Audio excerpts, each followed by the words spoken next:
Congress party vote bank రాజకీయాలు చేస్తుందని విమర్శించారు నిజామాబాద్ ఎంపీ అరవింద్. కాంగ్రెస్ పాలిత రాష్ట్రాల్లోనే కమ్యూనల్ టెన్షన్లు జరుగుతున్నాయన్నారు. ఎన్నికల ప్రచారంలో భాగంగా నిజామాబాద్లో పర్యటిస్తున్న అరవింద్ శివాజీనగర్ చౌరస్తాలో చాయ్ పే చర్చ కార్యక్రమంలో పాల్గొన్నారు. ప్రజల సమస్యలను అడిగి తెలుసుకున్నారు. నిజామాబాద్లో బీజేపీని మరోసారి గెలిపించాలని ప్రజలను కోరారు అరవింద్.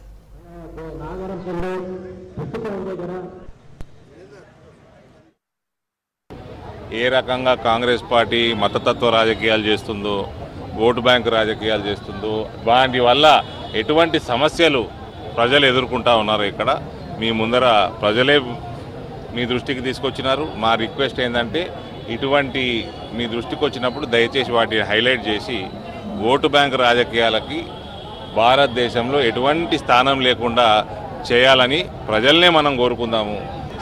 ఓటు బ్యాంక్ రాజకీయాల వల్ల చాలా సమస్యలు వస్తున్నాయి, ఇబ్బందులు వస్తున్నాయి. నరేంద్ర మోడీ గారి 10 సంవత్సరాల పాలనలో ఎక్కడ కూడా ఒక సీరియల్ బాంబ్ బ్లాస్ట్ కాలే, ఎక్కడ కూడా కమ్యూనల్ టెన్షన్ లేదు.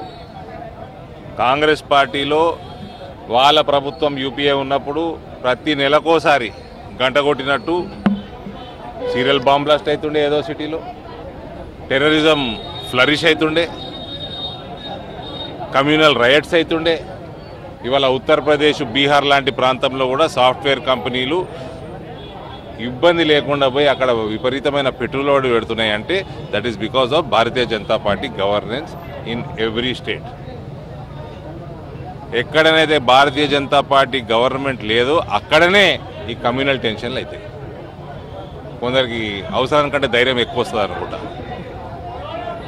అవసరానికంటే ఎక్కువ ధైర్యం వచ్చి కొంచెము హై హ్యాండెడ్నెస్ ప్రదర్శిస్తాం.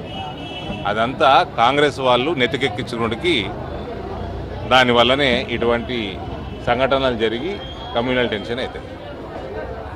బీజేపీ ఉన్న పాలిత రాష్ట్రాలలో ఏడ కూడా there is no tension, peace ఉంది, డెవలప్మెంట్ ఉంది, కరప్షన్ లేదు.